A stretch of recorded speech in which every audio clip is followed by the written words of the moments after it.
You're just a housewife, what could you possibly know? Ethan's words stung, and they were far from the first time he'd dismissed her.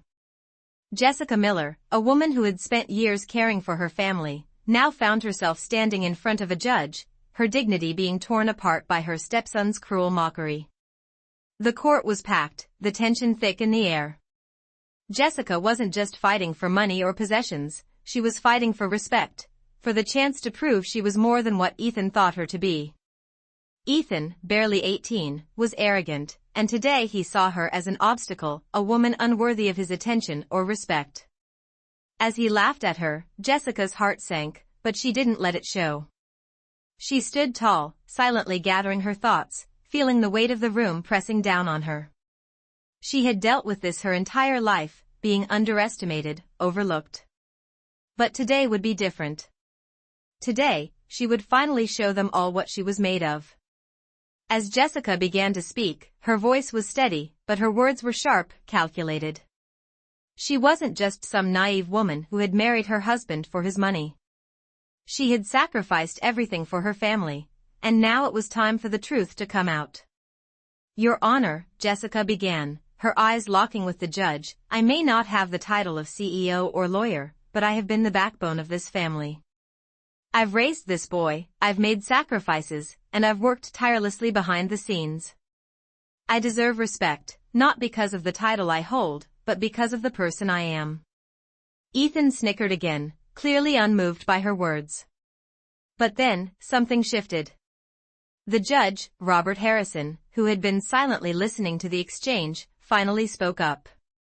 His voice was calm but firm, carrying authority that echoed through the courtroom. Ms. Miller, it's clear to me that you're not just a housewife. You've displayed wisdom and composure here today that many people, regardless of their education or career, would struggle to match. Jessica's heart skipped a beat. Was the judge actually defending her? Was this the moment she had been waiting for? The room fell silent as Judge Harrison continued, his gaze now on Ethan.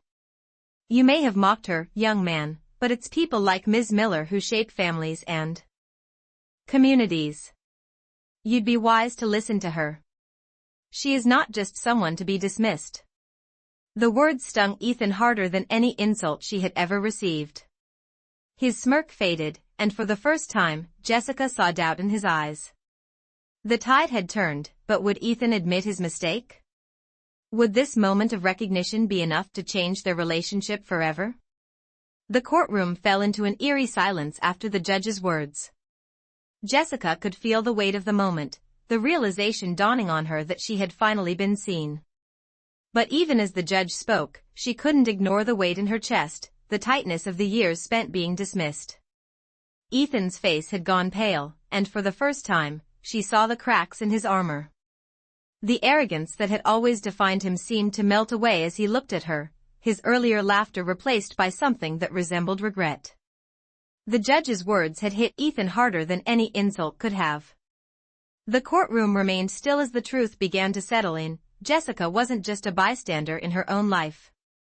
She was the pillar that held it all together.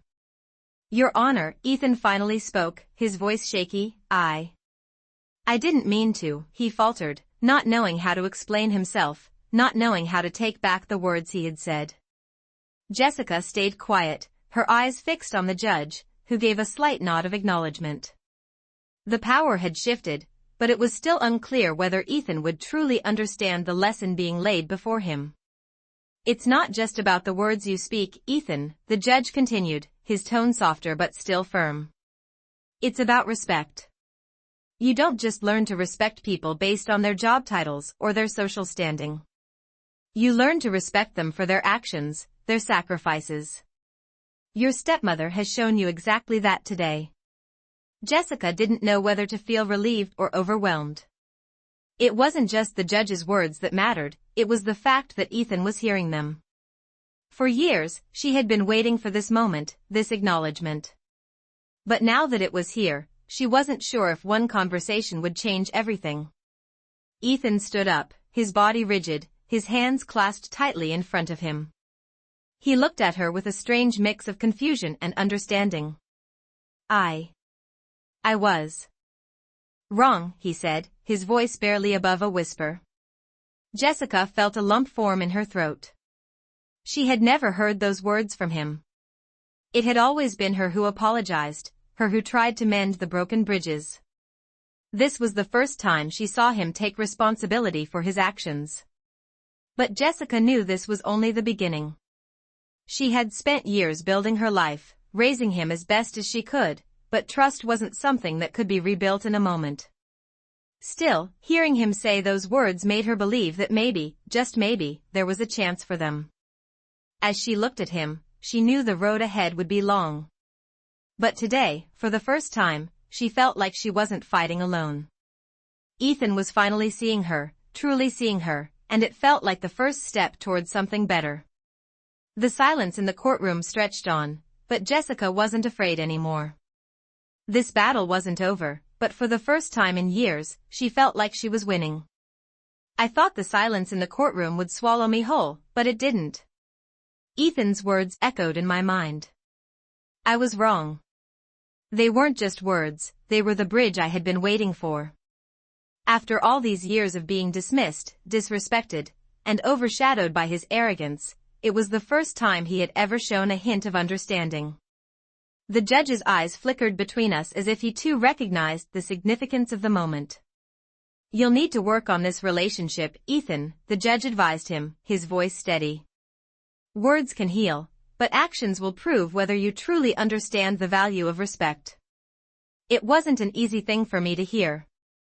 For so long, I had felt invisible in my own home, a shadow in a family that didn't seem to appreciate me. But now, I had hope. Ethan's apology didn't fix everything. It didn't erase the years of hurt, the moments of neglect, or the constant feeling of being underestimated. But it was a start. It was a crack in the wall that had kept us apart. For the first time in years, I felt like we were on the same page, like he could finally see me, not just as his father's wife, but as a person who had earned her place in this family. The courtroom began to empty, and people started to file out. But Ethan didn't move. He stood there, still facing me, his eyes filled with uncertainty. I don't know what to say next, he admitted. But I want to try, to understand, to make things right. My heart fluttered, but I kept my composure. It's not just about saying the right things, Ethan. It's about showing up, every day. Actions speak louder than words. I've been showing up for you, for this family, for years. All I need from you is the same. Ethan nodded slowly. I get that now. It was then that I realized something I hadn't fully accepted before. This wasn't just about me changing him. It was about both of us changing, for the better. Our relationship wouldn't be healed in one conversation or one apology. But if we could both keep showing up for each other, if we could both keep trying, then maybe this broken bond had a chance to heal. As we left the courtroom, the weight of the past still hung heavy between us, but there was something else, something lighter, something hopeful. The future felt uncertain, but for the first time in a long time, I wasn't afraid of it. I had spent so long being afraid that Ethan would never understand, that I would always be invisible. But now, I realized that change was possible. And maybe, just maybe, the rest of our story was going to be different. I never imagined it would be this difficult. In the days that followed the trial, things weren't magically fixed. Ethan tried, but his effort felt like it was only surface level. He would make small gestures, like helping out around the house or apologizing whenever he felt like he had hurt me. But those actions didn't completely heal the wounds. I realized that the journey was going to be slow, maybe even slower than I had hoped. It wasn't enough for him to just apologize. He needed to truly understand what had been broken. As I sat in the living room one evening, I could feel the tension in the air. Ethan had been quieter than usual, his thoughts swirling in the silence. I could tell something was on his mind. Jessica, he began, his voice hesitant, I've been thinking. I don't know if I fully understood how much you've done for me, for this family. I've been so wrapped up in my own world, I didn't see it. I looked at him, unsure of how to respond. Was this another apology, or was he beginning to understand? What do you mean? I asked, keeping my voice steady. I don't know how to explain it, he said, his eyes searching for the right words. But I see it now. I see how much you've given up. How much you've sacrificed. And I'm sorry for not appreciating you. His words were raw, more genuine than any apology he had given before. There was a shift in his tone, a quiet sincerity that made me believe this time was different. It's not just about the little things, Ethan, I said, my voice calm. It's about respect. You don't just show respect by doing chores or saying sorry when you feel guilty. It's about seeing me for who I am. Not just as your stepmother, but as someone who's been here for you. Through everything. He nodded slowly, as if the weight of my words was finally sinking in. I think I get it now, he said, his voice barely above a whisper. I've been blind to everything that you've done. I was wrong to treat you like I did. You deserve more than just apologies. You deserve respect, every day. I took a deep breath, feeling a sense of relief wash over me. Maybe things weren't perfect yet, but this was progress. Real progress.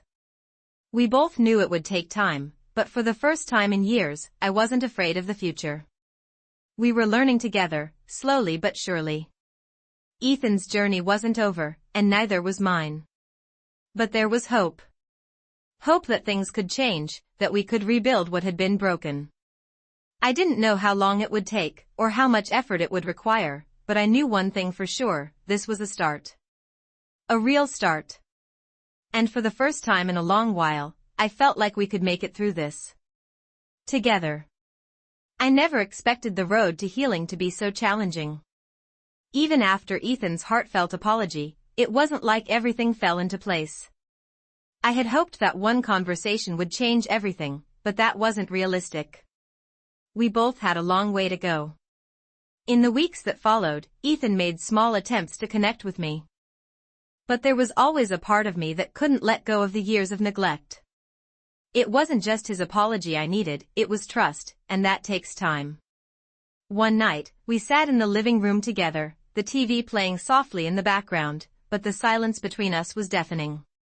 I could feel Ethan's unease, as if he didn't know how to move forward. He shifted in his seat, avoiding my eyes, and then finally spoke, his voice barely above a whisper. Jessica, I don't know what else to do. I'm trying, but it feels like I'm still messing up. I looked at him, trying to understand the weight in his voice. Ethan, trying is enough for now, I said, my tone gentle. You don't have to be perfect. You just have to keep showing up.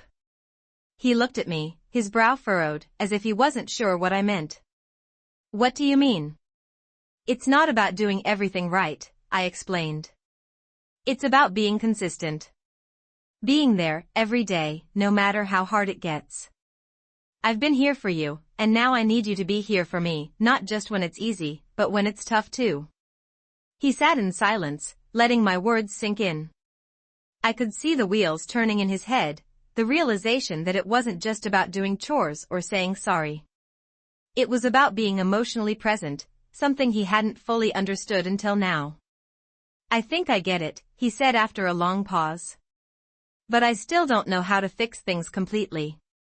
I wish I could take back everything I said and did. His voice cracked slightly, but there was something new in his eyes, an openness, a vulnerability I hadn't seen before. Ethan, you can't change the past. None of us can. But what we can do is move forward. Together, I said, my voice steady, despite the lump in my throat. He nodded slowly, the sincerity in his eyes telling me more than his words ever could. The road ahead wasn't going to be easy. I knew that. But for the first time in years, I felt like we were moving in the right direction. The distance that had once separated us, that invisible wall built from years of hurt and misunderstanding, seemed just a little smaller. It wouldn't come down overnight. But maybe, just maybe, it was finally starting to crack. I wasn't sure what the future held, but I knew that with each passing day, we were learning how to rebuild. We were learning how to truly see each other. And that, in itself, felt like a victory. I could feel the distance between Ethan and I growing smaller, but I also knew it wasn't going to be easy. Trust, once broken, is never fully healed overnight. It was early one morning when I found him sitting at the kitchen table, staring at his phone, a look of deep concentration on his face. It was strange to see him like that. Ethan had never been one for quiet reflection. He usually filled the space with sarcasm or his own brand of teenage bravado. I decided to approach him, sitting down across from him. He didn't notice at first. "Ethan?" I said softly. His eyes flicked up to mine, and there was something in them that told me he had been lost in thought for longer than he realized. "What's going on?" I asked, trying to keep my voice neutral. "I don't know, just thinking about things," he replied, his voice distant. "Thinking about what?" I probed, already sensing the weight in his tone. "About everything. About how much I've taken you for granted. How much I've hurt you.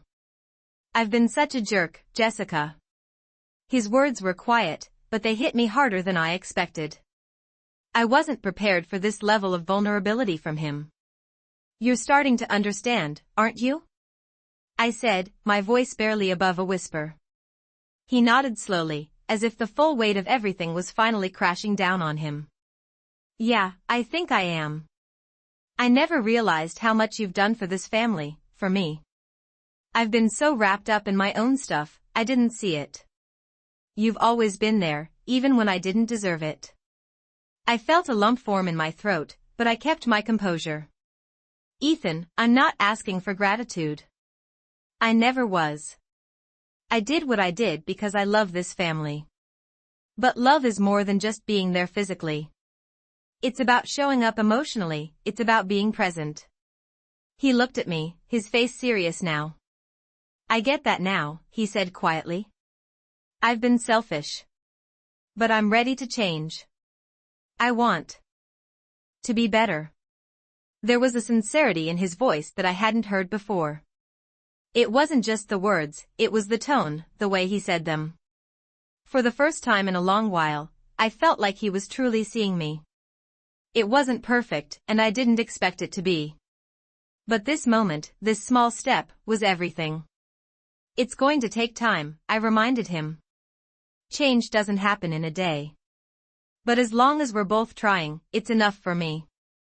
He nodded again, and for the first time, I saw the promise in his eyes. It wasn't the easy kind of promise, the kind you make when you're trying to avoid conflict. This was the kind that comes with real understanding. It felt like a weight had been lifted off my shoulders, even though I knew the road ahead wouldn't be smooth. We were both going to have to work hard to rebuild what had been broken. But for the first time, I didn't feel alone in the fight. We were in this together, and that made all the difference. I could feel the shift in the air, as if we were both standing on the edge of something new. Ethan's efforts were becoming more consistent. He was trying to be present, trying to show up, and slowly, it felt like we were building something together, something stronger than what had been there before. It wasn't perfect, but it was progress. One evening, as we sat down for dinner, something small but meaningful happened. Ethan, who had always been the first to rush through his meal or zone out, actually engaged in conversation. "So, how was your day?" he asked, looking at me across the table. It was a simple question, but it was the first time he had genuinely asked about me, about how I was doing. I hadn't realized how much I missed that, someone caring enough to check in, to ask the small things. "It was fine," I replied, surprised by the warmth in my voice. "How about yours?" We continued to talk, and for the first time in a long while, the conversation felt easy. There was no tension, no undercurrent of resentment. Just two people getting to know each other again. It felt like a small victory. As we finished dinner, Ethan stood up to clear the table. Without thinking, I got up to help, but he waved me off. "I've got it," he said, a soft smile on his face. It wasn't the grand gestures I had expected, but it was the little things, the moments where he was choosing to be different. "You've done enough," he added. And for the first time, I believed him. The truth was, I had always given so much, but part of me never truly let go of the feeling that I was doing it all alone. But with Ethan's change, with his genuine effort to show up, I could feel that burden lifting. It wasn't about him being perfect, it was about him choosing to care, about him choosing to be part of this family, not just by name, but by action. In the weeks that followed, things continued to improve. Ethan became more responsible, more thoughtful. He even started asking if I needed help with things around the house, something I never thought I'd see from him. It wasn't about him suddenly becoming the perfect son, but it was about him taking responsibility. And that was all I had ever wanted. One evening, after we'd spent the day working side by side in the garden, he turned to me with a look that told me he was about to say something important. "I know it's not enough yet," he began, his voice serious. "But I'm not going to stop trying. I owe you more than just apologies. I owe you respect." I didn't know what to say. All those years of silence, all those years of feeling invisible, suddenly felt like they didn't matter as much. I realized that this was what I had been waiting for, not for him to get everything right, but for him to understand what I had always known, that respect, real respect, is built over time, through actions and consistency. "Thank you, Ethan," I said softly. "That means more to me than you'll ever know."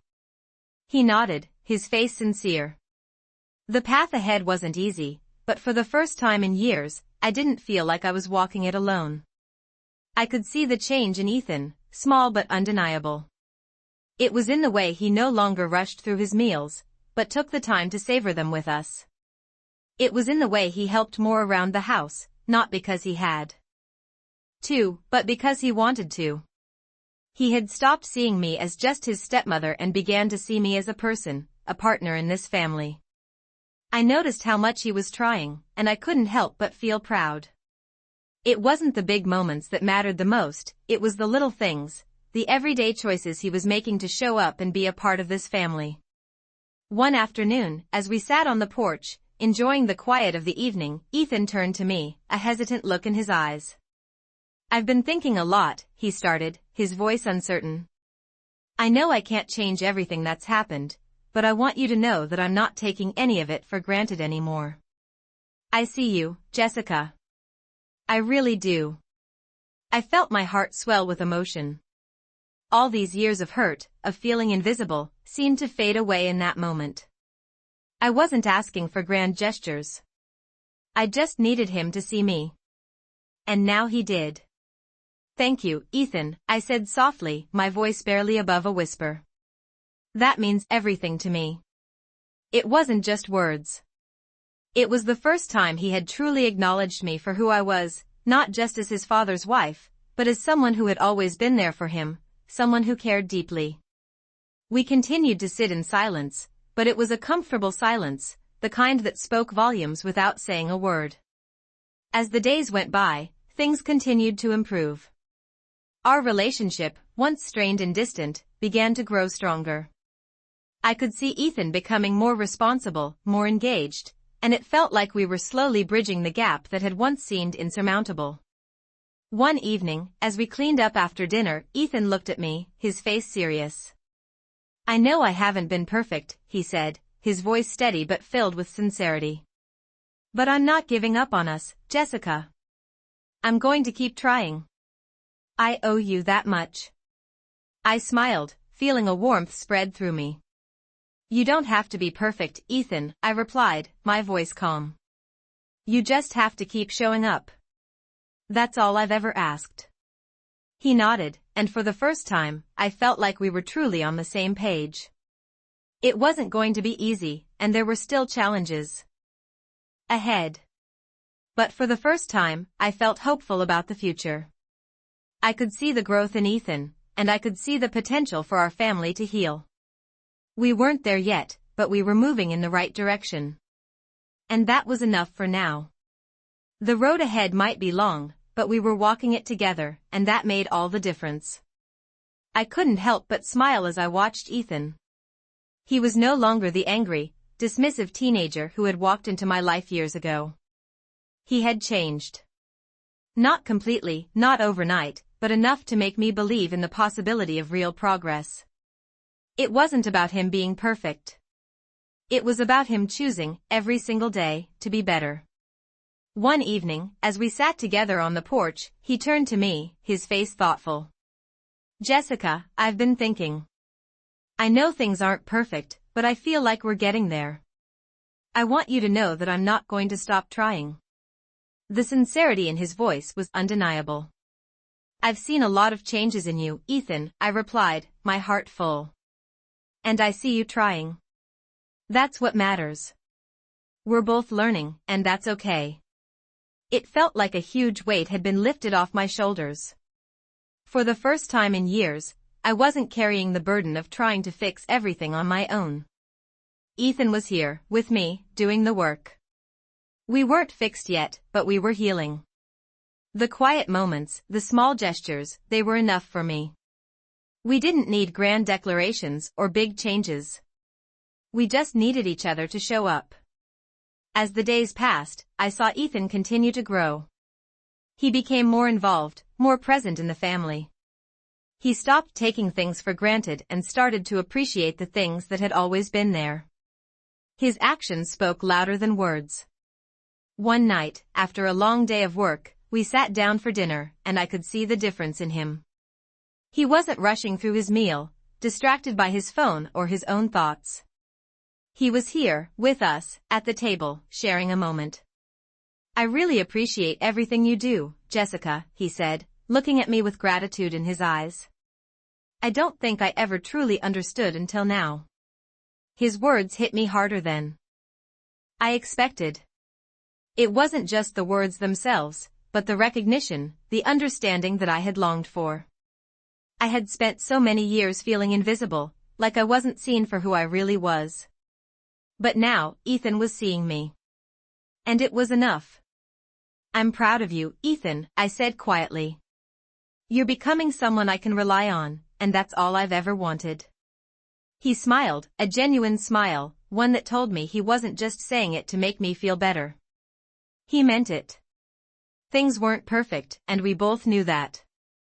But they were better. They were moving in the right direction. And for the first time in a long while, I felt like we could actually make it through this.